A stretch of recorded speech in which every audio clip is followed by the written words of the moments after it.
Le vin reste pour ces jeunes populations quelque chose de peu accessible, d'intimidant. Et ça, c'est vraiment la difficulté du vin qui va devoir repenser son discours en direction de ce type de population.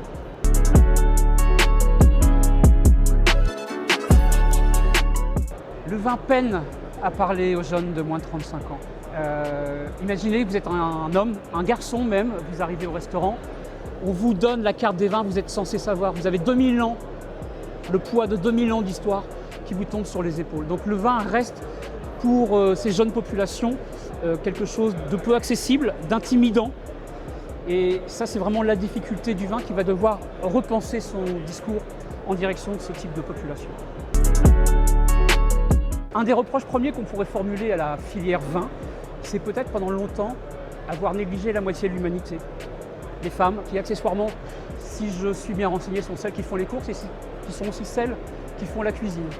Donc le 100% testostérone, stop, arrêtez. Je pense que là, c'est vraiment très contre-productif. De la même manière, pour les tranches d'âge, on sait qu'il y a des attitudes qui sont dans les premiers âges, disons avant 20 ans.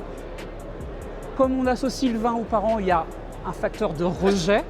Et puis, il faut attendre un petit peu plus longuement que les gens s'installent dans la vie, qu'ils construisent leur rapport au vin par conviction.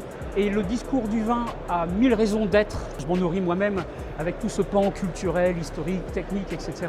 Ne gommons pas ça, c'est un trésor formidable, sauf que c'est un discours qui est extrêmement intimidant, quasiment hermétique pour des populations dont la construction, le rapport au manger, à l'être même, très simplement, est en gestation. Donc il faut penser les choses maintenant un peu différemment, peut-être ne plus penser les choses en entrant directement par le produit, ce qu'est le vin, mais peut-être penser plutôt des instants, c'est-à-dire créer de la communauté, créer de la fidélité, créer du lien, de la désirabilité, créer de l'émotion au final. Tout ça va induire des souvenirs chez des gens qui ne sont pas naturellement acquis à la question du vin.